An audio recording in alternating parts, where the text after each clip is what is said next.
So hello friends, हम देख रहे हैं आज के करंट अफेयर्स। तो हमारे आज के करंट अफेयर्स का पहला प्रश्न है, विलियम रूटो किस देश के नए राष्ट्रपति चुने गए हैं? इसके ऑप्शन है केनिया, कोलंबिया, फ्रांस, कनाडा। तो विलियम रूटो केनिया देश के नए राष्ट्रपति चुने गए हैं। विलियम रूटो ने राष्ट्रपति चुनाव में जीत हासिल की। उपराष्ट्रपति विलियम रूटो को केन्या के अगले राष्ट्रपति रूप में नियुक्त किया गया है। विलियम रूटो आज़ादी के बाद केन्या के 5वें राष्ट्रपति होंगे। विलियम रूटो ने अधिकांश सीटें जीती है जो नेशनल असेंबली में दूसरी सबसे बड़ी है। विलियम रूटो ने 10 वर्ष तक उपराष्ट्रपति रूप में कार्य किया है। केन्या पूर्वी एशियाई में स्थित है। केन्या की राजधानी नैरोबी है। मुद्रा केन्याई शिलिंग है। केन्या की सीमा दक्षिण Sudan, Ethiopia, Somalia, Uganda, Tanzania और हिंद महासागर है। तो हम अगला प्रश्न देखते हैं, हाल ही में फीफा ने किस देश को फुटबॉल महासंघ से निलंबित किया है? तो इसके ऑप्शन है भारत, नेपाल, पाकिस्तान, चांद। हाल ही में फीफा ने भारत देश को फुटबॉल महासंघ से निलंबित किया है और इससे पहले चांद और पाकिस्तान को भी निलंबित किया था। फीफा का फुल फॉर्म होता है federation international football association. FIFA ने अखिल भारतीय फुटबॉल महासंघ को निलंबित किया है। फीफा का आरोप है कि एआईएफएफ तीसरे पक्ष के अनुचित प्रभाव में काम कर रहे हैं जो फीफा कानून का गंभीर उल्लंघन है। एआईएफएफ कार्यकारी समिति गठित करने के बाद निलंबन हटा लिया जाएगा। इसके साथ ही भारत में 11 से 30 अक्टूबर तक होने वाले फीफा अंडर-17 महिला विश्व की मेजबानी भी खतरे में पड़ गई है। फीफा ने कहा है कि निलंबन तुरंत प्रभाव से लागू हो सकता है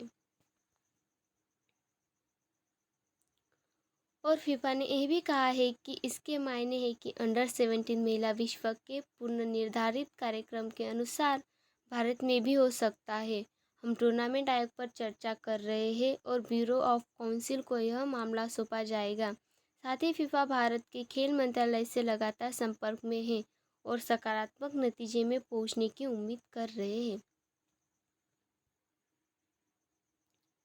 फीफा अध्यक्ष जियानी इन्फेंटिनो फीफा के अध्यक्ष हैं। इसकी स्थापना 21 मई 1904 को हुई थी। मुख्यालय ज्यूरिख स्विट्जरलैंड में है। तो हम अगला प्रश्न देखते हैं, कोविड ओमिक्रॉन संस्करण के लिए एक वैक्सीन को मंजूरी देने वाला पहला देश कौन सा बन गया है? तो इसके ऑप्शन है भारत, ब्रिटेन, स्कॉटलैंड, कनाडा। तो कोविड ओमिक्रॉन संस्करण के लिए एक वैक्सीन को मंजूरी देने वाला पहला देश ब्रिटेन बन गया है। तो भारत ने पहली डीएनए आधारित वैक्सीन लॉन्च की थी। कनाडा ने प्लांट बेस्ड वैक्सीन को लॉन्च किया था और स्कॉटलैंड ने सैनिटरी पैड फ्री में दे रहे हैं।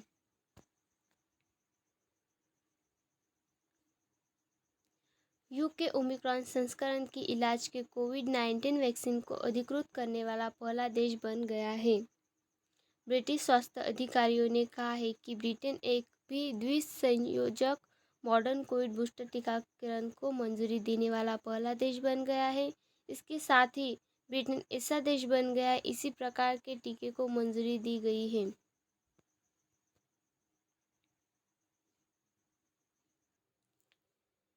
नियामक ने कहा कि बूस्टर टीका स्पाइकवैक्स बाईवेलेंट ओरिजिनल ओमिक्रॉन की प्रत्येक खुराक का आधा हिस्सा मूल स्वरूप के खिलाफ काम करता है, जबकि दूसरा आधा हिस्सा ओमिक्रॉन को निशाना बनाता है। एमएचआरए के मुख्य अधिकारी कौन है? एमएचआरए के मुख्य अधिकारी डॉक्टर जून राइन है। मानव औषधि आयोग के अध्यक्ष प्रोफेसर मुनीर परी मोहम्मद है।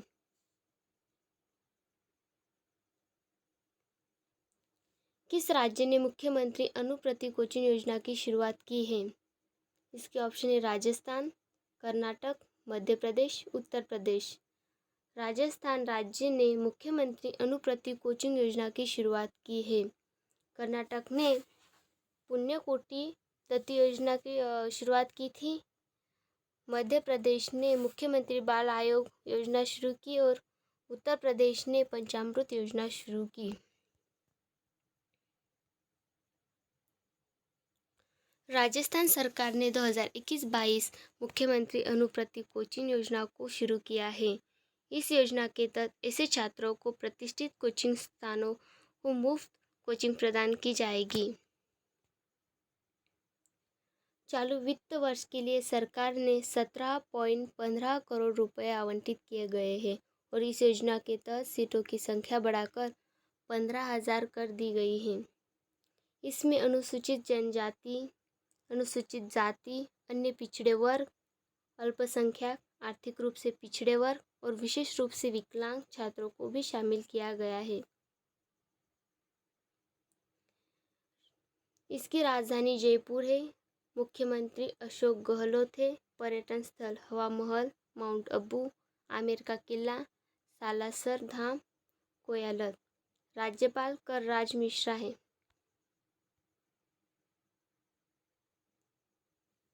चेहरे की पहचान तकनीक पर आधारित केंद्र की यात्री प्रसंस्करण प्रणाली का क्या नाम है? इसके ऑप्शन है डिजी यात्रा, भारत यात्रा, प्रधानमंत्री डिजिटल यात्रा अभियान, भारत फेस RT। तो चेहरे की पहचान तकनीक पर आधारित केंद्र की यात्रा प्रसंस्करण प्रणाली का नाम डिजी यात्रा है। दिल्ली इंटरनेशनल एयरपोर्ट लिमिटेड के केंद्र की डिजी यात्रा शुरू करने की घोषणा की है। डिजी यात्रा मतलब क्या होता है? अब एयरपोर्ट पर भीड़ बढ़ रही है तो हर व्यक्ति का बोर्डिंग पास और उसके डॉक्यूमेंट चेक करने में ज़्यादा समय लगेगा। तो समय को बचाने के लिए एक तरीका ऐसा है कि जो आपका चेहरा यानी कि आपकी स्किन ही बोर्डिंग पास होगी। इसने एंड्रॉयड बोर्डिंग प्लेटफॉर्म के लिए अपने बीटा वर्जन को भी रोल आउट किया। डिजी यात्रा चेहरे की पहचान तकनीक पर आधारित यात्री प्रसंस्करण प्रणाली है।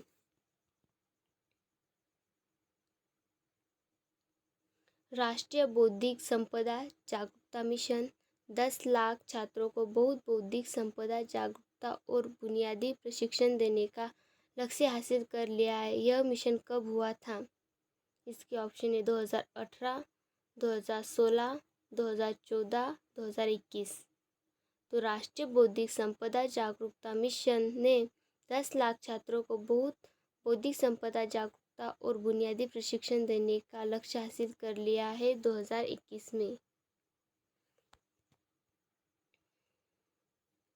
NIPAM का फुल फॉर्म होता है national intellectual property awareness mission. राष्ट्रीय बौद्धिक संपदा जागरूकता मिशन 8 दिसंबर 2021 को वाणिज्य और उद्योग मंत्रालय द्वारा बौद्धिक संपदा कार्यालय और पेटेंट डिज़ाइन और ट्रेडमार्क महानियंत्रक के कार्यालय के सहयोग से शुरू किया गया था। इसका उद्देश्य है कि यह मिशन का उद्देश्य उच्च शिक्षा के छात्रों में रचनात्मक और नवाचार की भावना और विकास तथा कॉलेज विश्वविद्यालयों के छात्रों को उनके नवाचार की रक्षा करने के लिए प्रेरित करता है।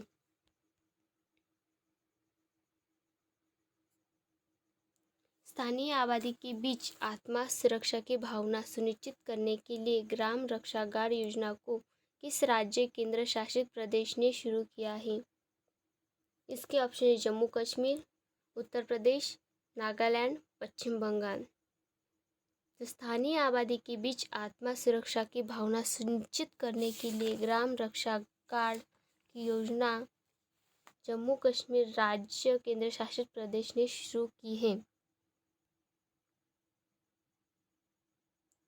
ग्राम रक्षा गार्ड का उद्देश्य स्थानीय आबादी के बीच सुरक्षा मामलों में आत्मसुरक्षा की भावना पैदा करना तथा तोड़फोड़ और सीमा पार के कृत्य में सुरक्षा बलों के चल रहे प्रयासों को पूरा करना है। जम्मू कश्मीर केंद्र शासित प्रदेश है। जम्मू कश्मीर पहले राज्य था लेकिन अनुच्छेद 370 खत्म होने के बाद अब केंद्र शासित प्रदेश बन गया है। जम्मू कश्मीर की राजधानी श्रीनगर है। जम्मू कश्मीर के राज्यपाल मनोज सिन्हा। जम्मू कश्मीर के उच्च न्यायालय के मुख्य न्यायाधीश पंकज मित्तल है। जम्मू कश्मीर का नया यूटी पक्षी कालिज फिसेंट है। जम्मू कश्मीर की प्रमुख झील नागिन झील, डल झील, गाडसर झील, अनंतनाग झील, उलर झील, वेरीनाग झील, शेषनाग झील, कौसरा झील, मेरीरी झील, गंगाबल और मानस झील है। जम्मू कश्मीर के प्रमुख लोक नृत्य भानजश, डमहल, कूद, रफ, हफीजा। जम्मू कश्मीर के प्रमुख उद्यान सलीम अली राष्ट्रीय उद्यान, दचिरा राष्ट्रीय उद्यान, किश्तवाड़ राष्ट्रीय उद्यान। स्वतंत्रता के 75 वर्ष पूरे होने पर कहाँ भारतीय झंडा फहराया गया है? नासा, इसरो, अंतरिक्ष, DRDO। तो स्वतंत्रता के 75 वर्ष पूरे होने पर अंतरिक्ष में भारतीय झंडा पहली बार फहराया गया है। स्वतंत्रता दिवस के 75 साल पूरे होने के जश्न को देश ही नहीं अंतरिक्ष में भी सेलिब्रेट किया गया है। भारत का राष्ट्रीय झंडा तिरंगा अंतरिक्ष में भी लहराया गया। आज़ादी के 75 साल पूरे करने के मौके पर राष्ट्रीय ध्वज को पृथ्वी से 30 किलोमीटर की ऊंचाई पर फहराया गया। स्पेस किड इंडिया ने एक गुब्बारे के जरिए तिरंगे को अंतरिक्ष में भेजा। ये संगठन देश के लिए युवा वैज्ञानिकों को बनाने वाला इसरो स्पेस संगठन है। स्पेस किड इंडिया ने हाल ही में 750 स्कूली छात्रियों ने बनाए गए एक आज़ादी सेट को लॉन्च किया था। हालांकि यह सैटेलाइट अस्थिर ऑर्बिट में स्थापित हो गया और अब यह इस्तेमाल करने के योग्य नहीं है।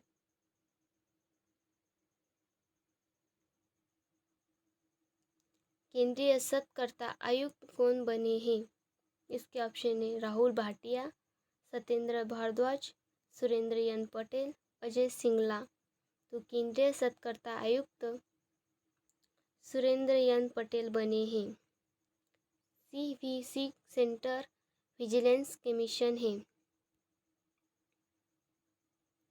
केंद्रीय सतर्कता आयोग का भारत सरकार की विभिन्न विभागों के अधिकारियों और कर्मचारियों के संबंधित भ्रष्टाचार नियंत्रण की सर्वोच्च संस्था है। इसकी स्थापना 11 फरवरी 1964 को हुई थी। इसका मुख्यालय नई दिल्ली में है। प्रधानमंत्री कार्यालय की नई निदेशक कौन बनी है? चारुदत्ता मिश्रा, प्रतिभा रे, श्वेता सिंह, सावित्री जिंदल। तो प्रधानमंत्री कार्यालय की नई निदेशक श्वेता सिंह बनी है। प्रेस सूचना ब्यूरो के नए प्रधान महानिदेशक कौन बने हैं? संजय अग्रवाल, सत्येंद्र प्रकाश, श्रीराम चौलिया, राजेश तलवार। प्रेस सूचना ब्यूरो के नए महानिदेशक सत्येंद्र प्रकाश बने हैं। इसकी स्थापना 1919 को हुई थी। इसका मुख्यालय नई दिल्ली में है। भारत की पहली महिला आदिवासी राष्ट्रपति कौन बनी है? अनुप्रिया पटेल, द्रौपदी मुर्मू, मीरा कुमार, प्रतिभा पाटिल। तो भारत की पहली महिला आदिवासी द्रौपदी मुर्मू बनी है।